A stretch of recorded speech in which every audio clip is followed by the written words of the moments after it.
Hi guys, welcome back to the Physio Exchange with myself and Wade. Today we have another question and it's from Keegan, who's a personal trainer. He would like to know what our stance is on stretching, whether it be static or dynamic stretching. And Wade, I know you've got strong opinions on this, so you can go first.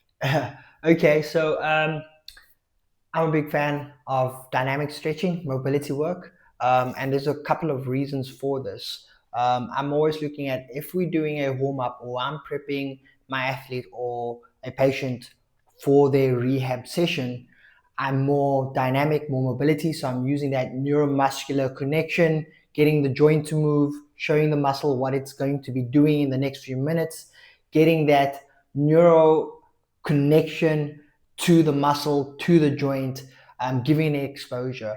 I'm not a big fan of static stretching in before a session as a warm up, just because there's a couple of things also on what I'm going to be doing for that session.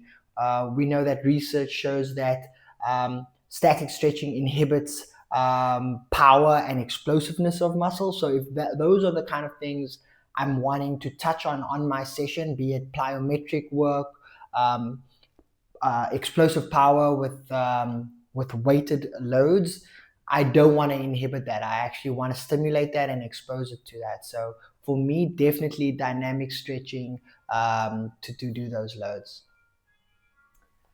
So my approach is very similar. In a session or before sport, I like to do dynamic stretching and lots of mobility work to prepare the athlete for what they're about to do. However, I don't mind after a session, especially a hard, long weight training session or cardio session that a patient does or an athlete does stretch afterwards to prevent muscle stiffness the next day. In our rehab sessions in the practice, I also start, like I said, with mobilization and dynamic stretching. Then I usually tend to go into strength work, and at the end, I don't mind some passive stretching at the end of our session.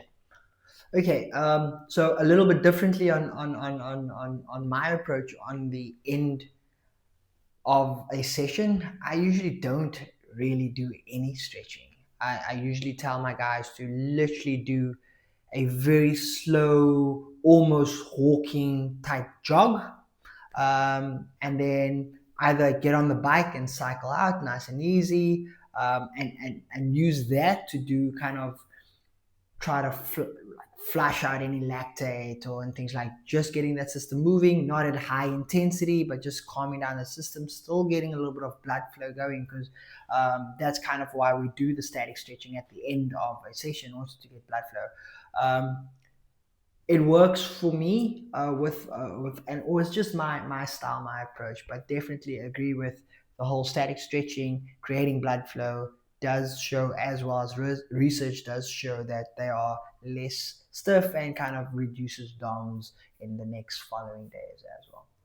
Keeping that in mind, there is a place for static stretching with specific athletes. So when it comes to your gymnasts, your ballerinas, your acrobats, obviously they need to get the range, they need to get the flexibility beyond what's normal average. So there is a place for static stretching depending on your sport.